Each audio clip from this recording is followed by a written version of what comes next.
All right, good morning, y'all. Welcome back. First, I want to say a couple things about the papers. First, stick to the question that is being asked. If it says pick a state, do not pick a bunch of states or two states. Um, this is not history class. Do not give me the history of presidential administrations over time.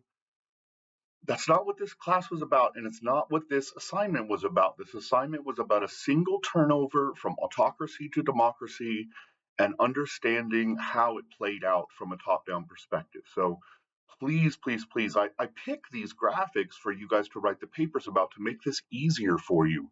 And some of you are making it incredibly difficult on yourself by like just not reading the assignment. I don't quite understand. Um, Also, poor grammar is not acceptable at this point in your academic career. I'm pretty hard on grammar and punctuation and sentence structure and all of that. First of all, it's a signal to me that you don't really care enough to put in the total effort or to give it a second read through. Second of all, like you can't turn stuff like that in at a job, right? It's really easy to get a job, but if you can't write, you're not going to be able to keep a job. And that's a real problem. So it's something that needs to be worked on. Please find a trusted family member or a friend to help you edit, or we have a free 100% free writing center on campus. Please go visit. They will spend time with you with your paper, um, at least trying to get all the grammar and punctuation and sentence structure stuff fixed, right? Okay, so focus, edit, um, show me that you care enough to turn in, a decent looking paper, a junior to senior college level paper. Okay. All right. So beyond that, we are on chapter 10. So this is going to be the beginning of unit 3. Chapter 10 and lecture 7. This is varieties of dictatorship. This is one of my favorite chapters because I really like studying dictatorship. And there are many different variations of dictatorship around the world, and most people think that all dictatorships sort of look alike, right? But that's completely wrong.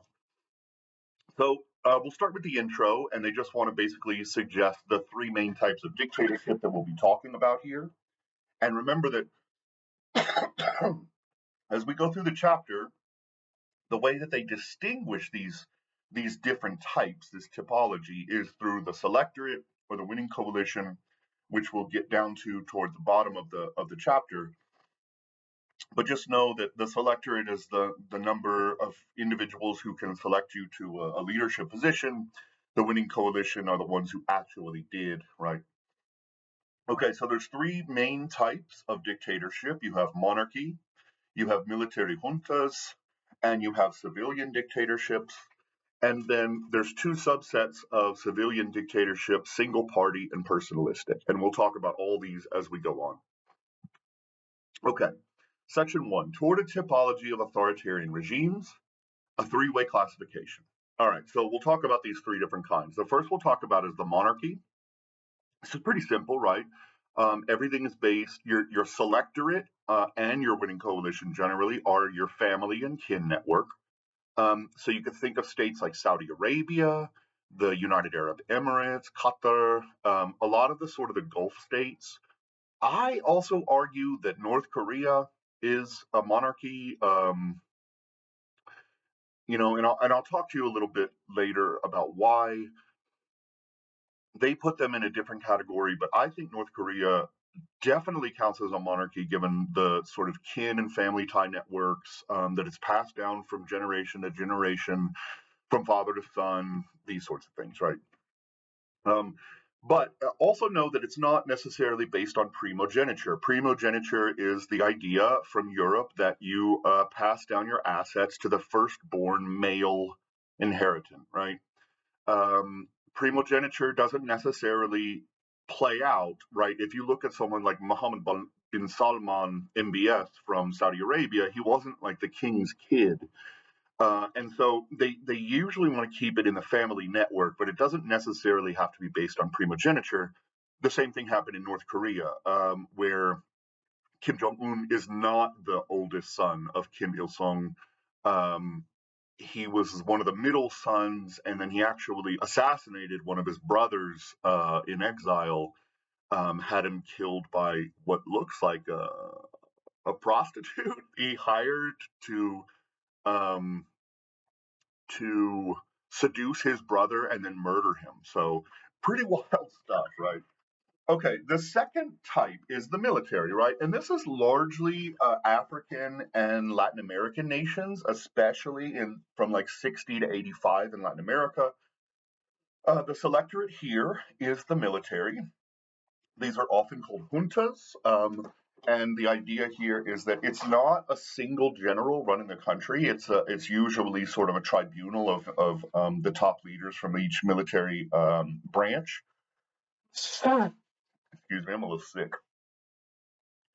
Um, and one of the problems with military juntas is that they're remarkably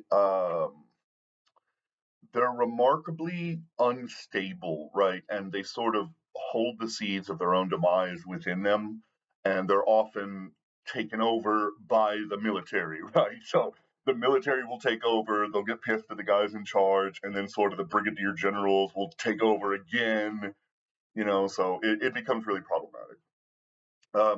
Many Latin American dictatorships have been okay, I wanted to make the point that this isn't always about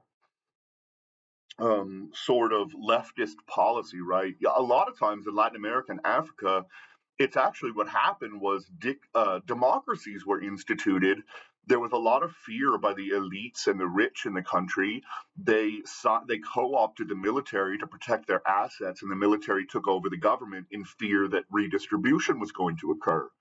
And so, if you look at Chile and Pinochet, if you look at Brazil, if you look at what was his name, Fujimori in Peru, all of these leaders basically took over a democratic state over fear that there would be redistribution. So these are not, and often were supported by the American CIA, right, because of the sort of Cold War. And so, some of these that we could suggest that are military juntas were Argentina, in the 70s and 80s, Chile, Guatemala, Egypt, arguably today, after the Arab Spring of 2011, Chad and Myanmar, which is also known as Burma, which is a problematic name. The Burmese are an ethnic group in Myanmar. And so Burma is often thought to be sort of a racist, sort of a Burmese superior uh, um, name for the country, right? And so most of the West now calls them Myanmar. You have the Central African Republic, which basically recently underwent a failed coup by an American citizen. Go look at that, it's really interesting. And oftentimes, these overthrows by the military were supported by the American CIA. Okay, the final topology is the civilian leadership, the civilian dictatorship. The selectorate here is a much broader segment of society, right? So in monarchies, it's kin and family networks. In the military, it's the military. But under these civilian dictatorships, you need a much broader selectorate, which will come in a little later. The book claims that North Korea is one of these. I disagree. Personally, I think that North Korea is a monarchy, which also helps to explain its extraordinary sort of stability and long-lived nature. Tajikistan, China would be a very good example. Zimbabwe, which is in South Africa, Mexico until basically 2000. So, I mean, we're talking 70 years of PRI rule in Mexico, the Institutionary Revolutionary Party, the PRI. They ruled Mexico and its legislature and its presidency and its regional governments for more than 70 years. So very few people categorize them as a democracy. And then also the LDP post World War II in Japan, The Liberal Democratic Party is sort of the same story. They held every single position of power for 60 years. So in what way are they a democracy, right? And then the USSR would also count. Generally, this is the most popular form of dictatorship, but monarchy is the most stable. Uh, and this is becoming more and more popular in contemporary times. In the past, monarchy was very popular, right? But it has died out post World War II. Really, sort of post American Revolution, things were on the decline for monarchies ever since then. Okay, we'll move on to section 1B. So these are the subcategories of civilian dictatorships. You have a dominant party dictatorship, right? So this is what I was talking about earlier. They do actually allow um, a party to exist, right? So, or one party dominates everything, like the PRI in Mexico and the LDP in Japan. So, yes, maybe they might have alternative parties like Japan and Mexico did, but they are in no way a real opposition. So, some of these one party or dominant party systems include the USSR, of course, under the Communist Party, China right now under the Communist Party, Japan under the LDP from 1945 until about 2005, Mexico under the PRI from 1930s until about 2000, and potentially, I wanted to say potentially the United States. So if you look at the United States post FDR, right, from 1932 until 1965, Democrats ran the entire country. FDR was incredibly popular. He saved our asses from World War II and the Great Depression. People had all but given up on the Republicans. Democrats basically ran almost every single state legislature, every governorship, every legislature, every House of Representatives, every Senate, every presidency from 1932 until 1965, when the Civil Rights Act was passed and it pissed off white people, and it ended up in the splitting of the Democratic Party and the revival of the Republican Party, right? But from 1932 until 1965, some argue that the United States was a single party dominant dictatorship, basically. Okay, the second type is personalistic. This is based on a cult of personality, right? And I think that Russia, right now, would be a good mix of both, right? They are a single party system, but they're also very cult of personality. And the longer Putin is in power, the more cult of personality it is than single party system. I would also argue that China is moving in this direction with Xi Jinping, with Xi thought, as they call it, all of these students and all of their sort of the kids and the colleges have to study what's called Xi thought. And it's just kind of like the little red book under Mao or the little green book under Gaddafi or whatever. He's forcing people to learn his perspective. And so this would be um, pretty well considered a cult of personality. And the longer that Xi is in power, the more cult of personality he seems to be creating. Um, in these systems, one of the likely actions is that you get this huge level of personnel shifting. Anyone in high ranking positions gets shifted constantly, right? Rotated in and out so that nobody can gain the sort of power it would take to be able to overthrow a leader, right? And so you recently saw this in Russia with the Ukraine war going poorly. Putin just shuffled basically all of the powerful positions in his society, the people who ran the oil industries, the people who ran the factories, the leaders of the military, the leaders of what's it called, his mercenary group Wagner. All of these different positions were shuffled and nobody's were put in. And he sort of demoted all of the former leaders. And this is just a way to protect your leadership position so that nobody else is able to gain enough power to challenge you. Okay, the usual atmosphere in these personalistic states. Generally, there's a weak or a non-existent press, right? So if you look at China, China has a propaganda press. Russia has a propaganda press. There's a huge secret police service, generally, watching citizens and then having citizens turn in other citizens. So you get a lot of civilian spies. You get a lot of arbitrary use of violence to cause fear in the society.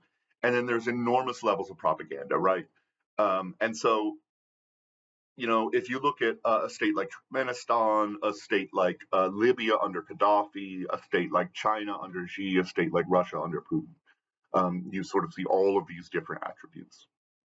Okay, there's an added section on electoral authoritarianism. This is the idea that there could be, quote unquote, another type of dictatorship where they have all of the sort of trappings of elections or democracy, and yet they're not democracies. I don't really think this should be added in, as does not the author of the book, because they can still fit into uh, the tripartite typology that we're building, right? So we're going to skip through that section. Section 2, does the type of regime influence regime survival? And the answer is absolutely yes, right? So the shortest lived dictatorships are military juntas. And there are a couple reasons for this. A lot of times the military leaders have little time or patience for politicking, right? They were not brought up through politics, they were brought up through um, military discipline, military rank and order, military hierarchy. So they have little time or interest in politicking. They have little training in government functions, so they don't necessarily know how to run a government, whereas they might know how to run a military. There's a high chance of factionalizing inside the military, right? And they're already armed. um, the military also has the highest option of retaking power, right? So because they're armed, because it's the military, because they have all this weaponry, they're more likely to give up their power to a democracy, because they know they can take it back in the future, right? Um, you also get a massive difference between a Cold War turnover and post Cold War turnover. So military juntas were pretty active, or were rarely active in turning over dictatorships to democracy during the Cold War. And this was because of the Cold War, right? This was because of the sort of the the psychological and ideological battle that existed between the Soviet Union and the United States. Uh, Even the United States often did not support democracies, because they did not want leftist democracies to pop up. And so many times in Latin America, especially, who is on our back porch, the United States actually backed dictatorships taking over democracies because there was fear about democracy being too pleasant for communists, right? Because communism is about the worker and the everyday man, and democracy gives the everyday man a lot of power, right? And so America, especially the Dulles brothers, had serious concerns about democracy being allowed to play out in South America, and this is why they supported violent and despicable dictatorships. Let's be honest. But post Cold War, we see that during the Cold War, only 1/4 of military dictatorships became democracies. Post Cold War, 75%, 3 in 4, become democracies after failing. So this has changed dramatically. Um, one of the reasons for this is because there isn't that Cold War, and you can't get backing from someone else. And generally, the only kind of public support you're going to get is from the West, and the West expects democracy, right? So coup leaders are sensitive to the foreign perspective, especially when they're reliant on foreign aid. So think Africa here. So they're much more likely to transition to democracy, or at least some semblance of democracy, um, if they can keep the foreign aid pumping. Um, okay, the more middling survivability is personalistic, right? This is the second out of the 4, basically. Personalistics, personalistic dictatorships are much more likely to survive for a few reasons.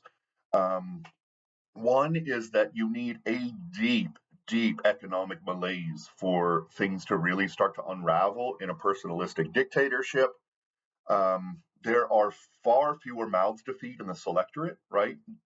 During In these personalistic dictatorships, usually just the party apparatus elects you, or you'll have sort of fake and rigged elections, but you have far fewer people you have to pay off, right? So sanctions don't really work, because if the people in general are miserable, they don't give a shit. The personalistic leaders don't care about that. They care about keeping the people who are keeping them in power happy, and that is not the people, right? It is the ultra wealthy. It is the people who are running the institutions. So they don't actually have to worry about how miserable the average person in their society is. And this is why sanctions don't usually work, right? And they cause extreme anger toward the West. Yes, we have sanctions on, but mostly they're just a moral signal, us saying we don't like this, and we're not actually hurting the leaders, we're hurting the people. We're making it harder for them to buy food, we're increasing the cost of their goods, we're making it harder for goods to be imported into their nation. And so the people get hit really, really hard. And then the leaders turn around and say, look what the West is doing to you, right? So this is what the Ayatollah of Iran does. This is what Putin does. This is what Xi does. Look what the West is doing to you. They are the ones hurting you, right? And that propaganda works. And so, in many ways, sanctions are completely useless, right? Anyway, we might talk more about that in future courses, but okay, number two, the probability of overthrow is very, very low, right? So we talked early in the semester about the sort of cost benefit analysis, right? The benefit, the likelihood of overthrowing Putin is 0.5%, maybe. I mean, I don't know, very, very low. Whereas the cost is extremely high, right? You are going to die. You're going to be put in prison until you starve to death, like Alexei Navalny. You're going to be poisoned with radioactive materials until you melt from the inside. Those are the kinds of things that Putin does to people. And so the benefit versus the cost of trying to overthrow Putin is extraordinary, right? Um, there are fewer legitimate exit options, right? On purpose, set up by the ruler. And this is also the most likely kind of dictatorship to end in violence, right?